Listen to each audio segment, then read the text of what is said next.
right, random live by me right now.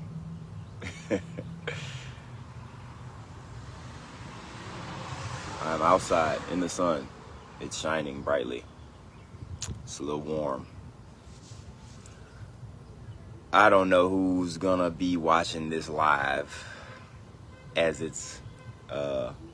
as I am live creating this live broadcast of myself.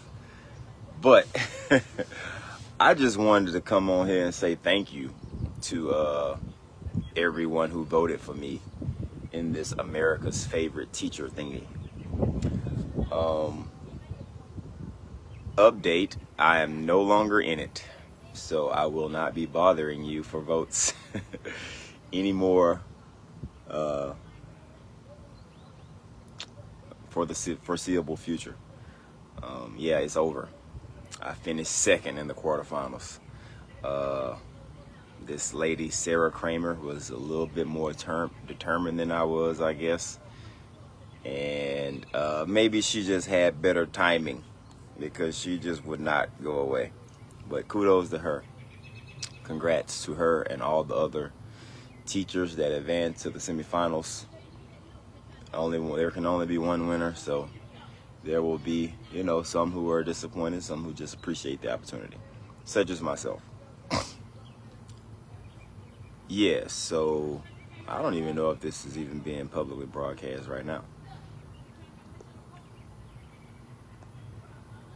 I haven't done this in quite some time. But, yeah, so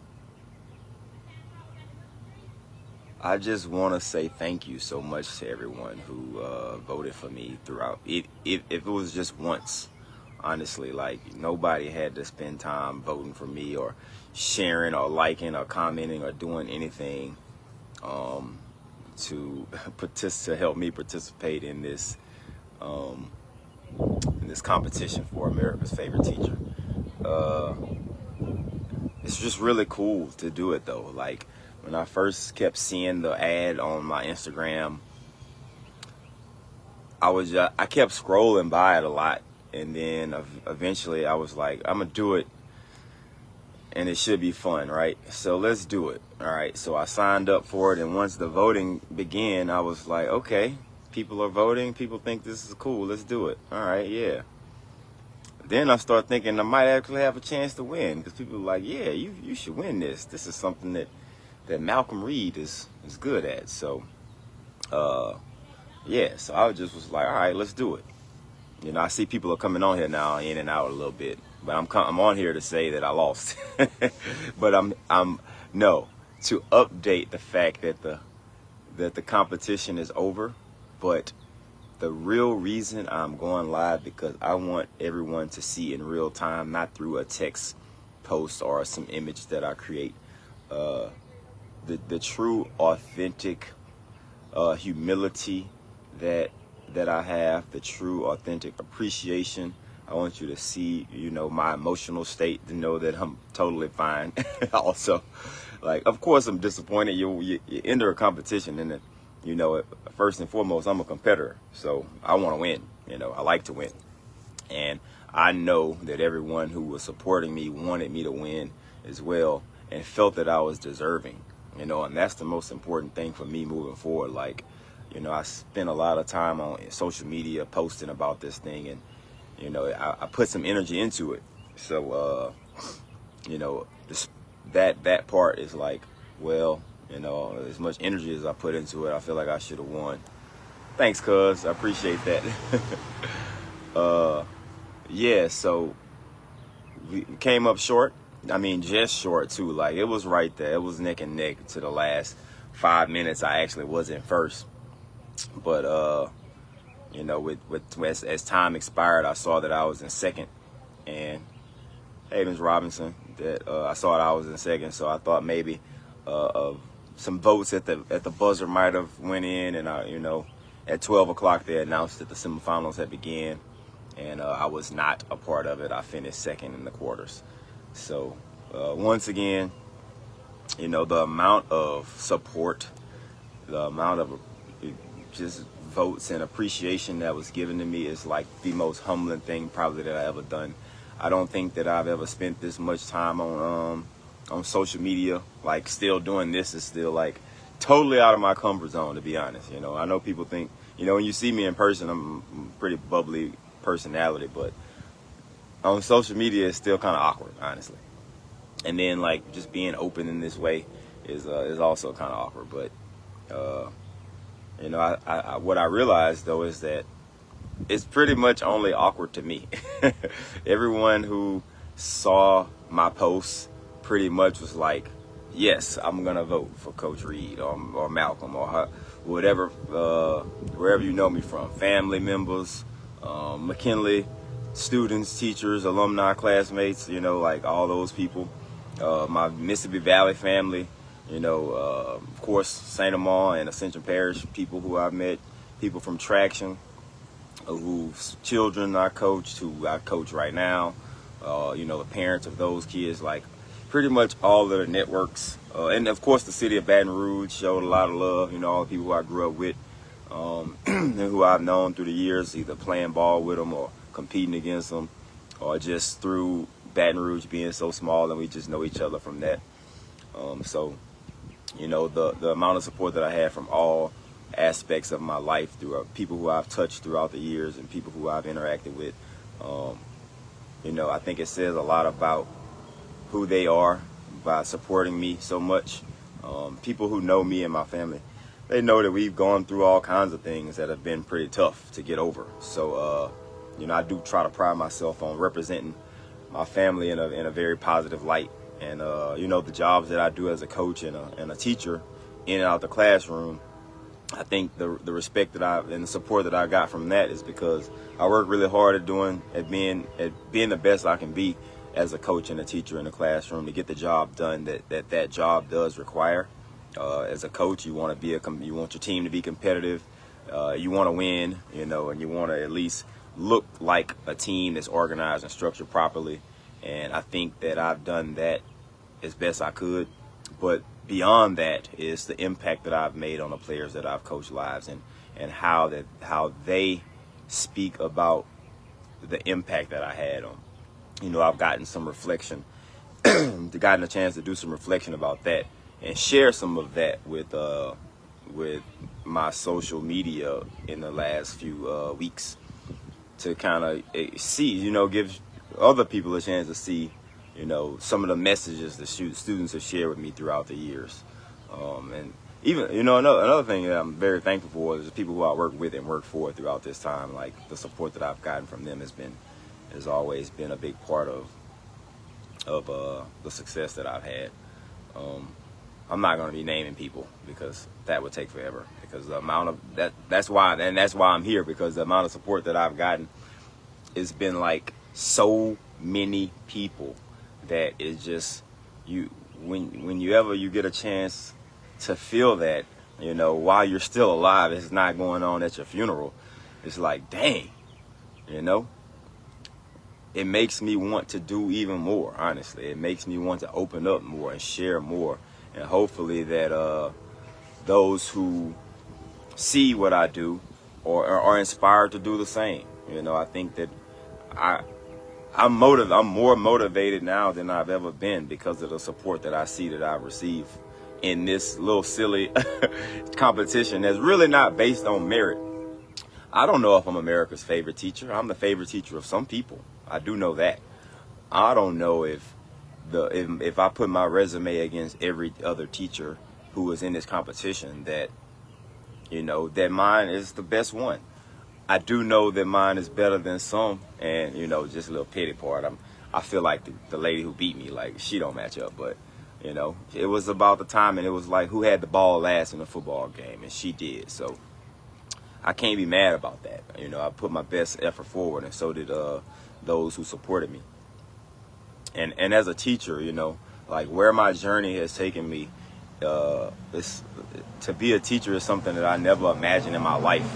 You know, that's not what, you know, I became, you know, it just wasn't on my radar to be a high school teacher at all when I was growing up. That's not really what I had in mind for myself.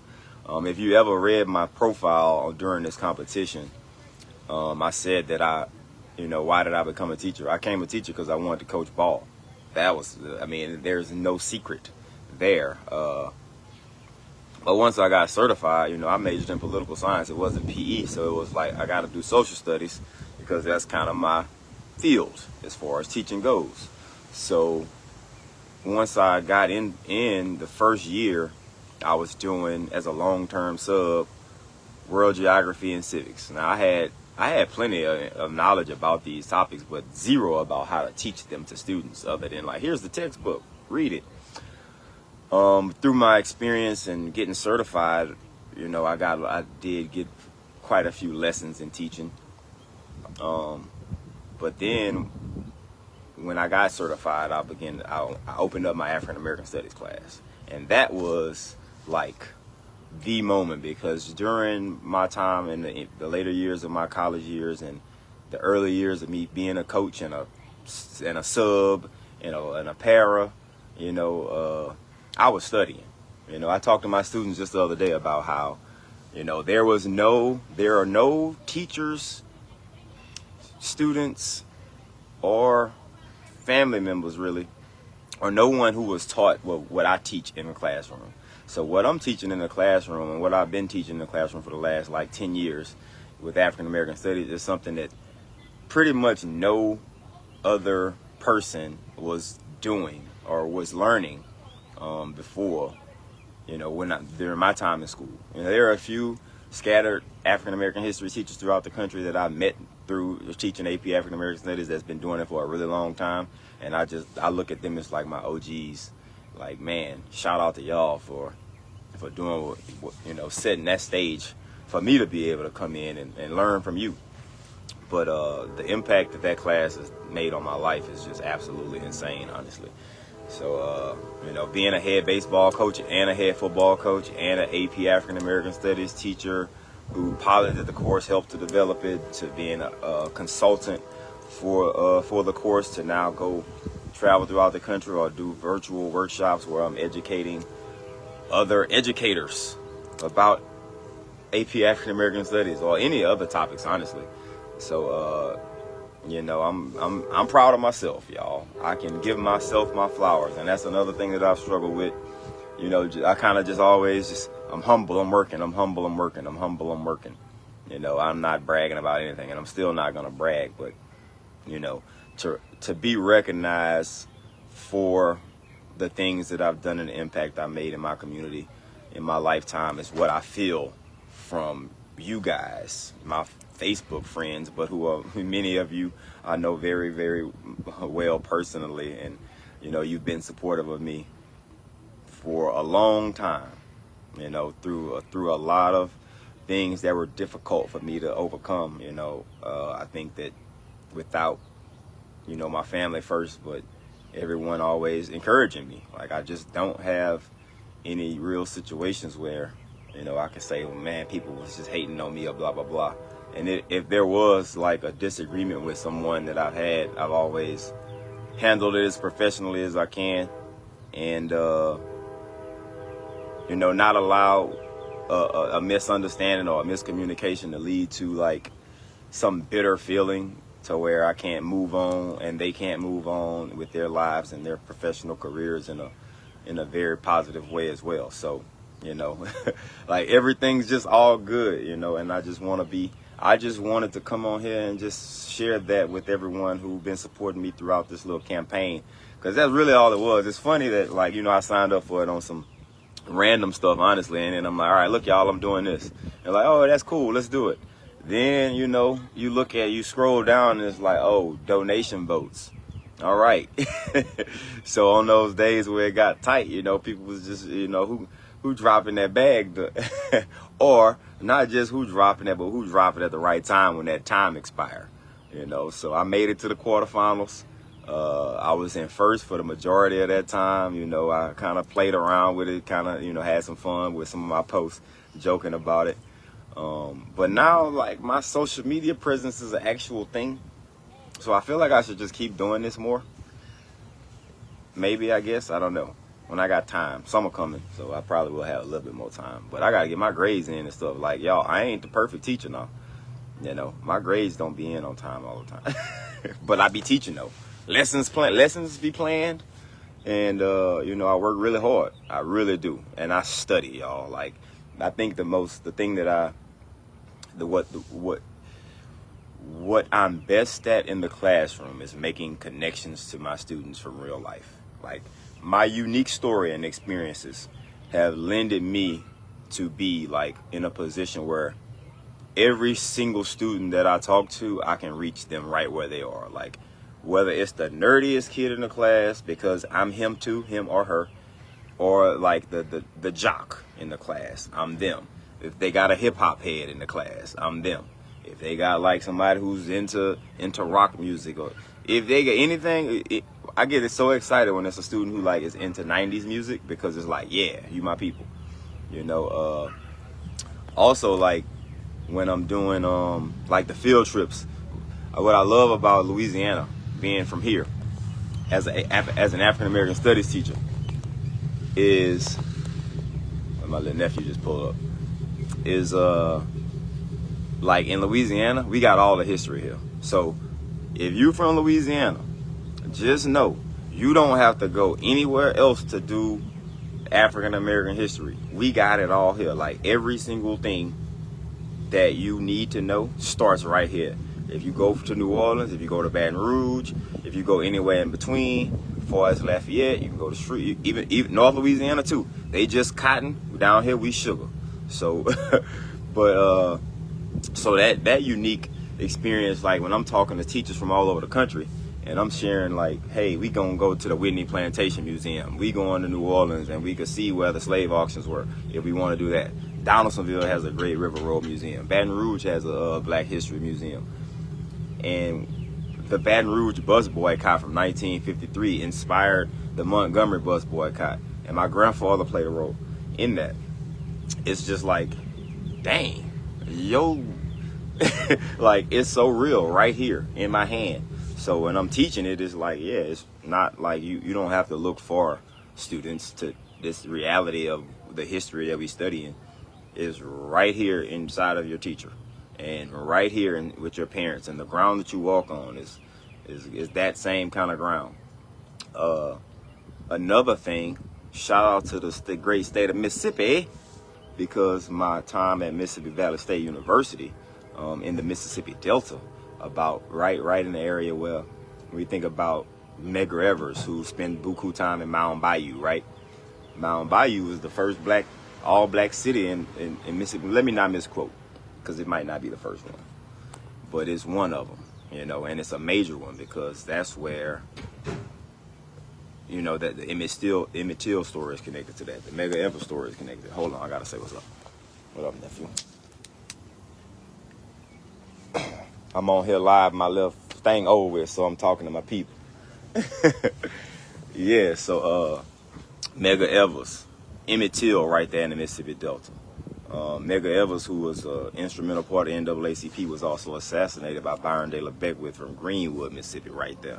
So all of that history, you know, my love for Mississippi is something that I don't take for granted at all. That experience, you know, people always make fun of me. Boy, you went to Valley? You know, that's kind of that reaction, especially down here, because Southern, Grambling, you know, that's all the beef. But here I am going to Mississippi Valley, being the oddball that I am. But what that did for me is let me see another, you know, because when we think about black history and we think about Louisiana, we know the significance. But when we think about Mississippi, we also know the significance there too. So being that I spent a lot of time in both of those states, you know, shout out to my brother Trey Butts and everybody else.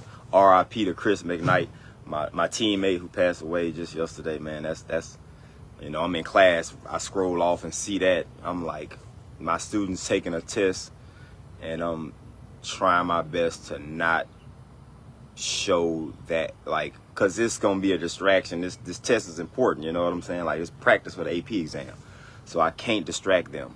I gotta let them lock in, but I'm hurting at the same time. Still am, because Chris was the nicest person we had on our team.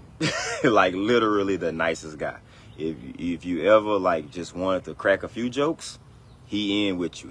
If you want to go back and forth with him, joking on him, he with you on that. If you want to get with him and joke on other people, he with you on that. If you need bread for your sandwiches, if you need meat, if you need, just a word from God for him to pray with you, whatever you need from Chris McKnight, he gonna give it to you like with open arms, man. Cause he just, Mama, I see you in here. Look, if Marquez was here, he'll know. But I'm gonna call you. We gonna talk about it.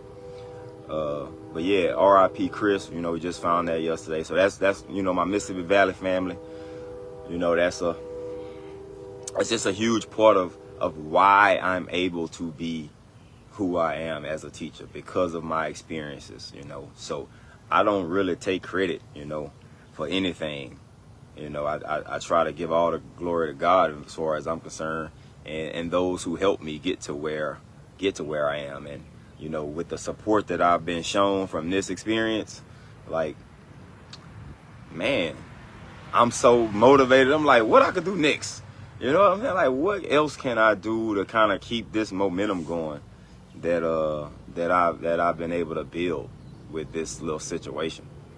It's kind of crazy, but I don't think it would have been right for me to not really be able to express, how I really feel, that people got love for the kid. You know what I'm saying? Without, like, I could have texted on or post a picture, or like been doing a social media thing, but that wasn't real enough for me. I needed to speak on it, and I need y'all to see like it in my face and know and hear my voice and know that like it's really, really love, and I really, really, really appreciate it from the bottom of my heart.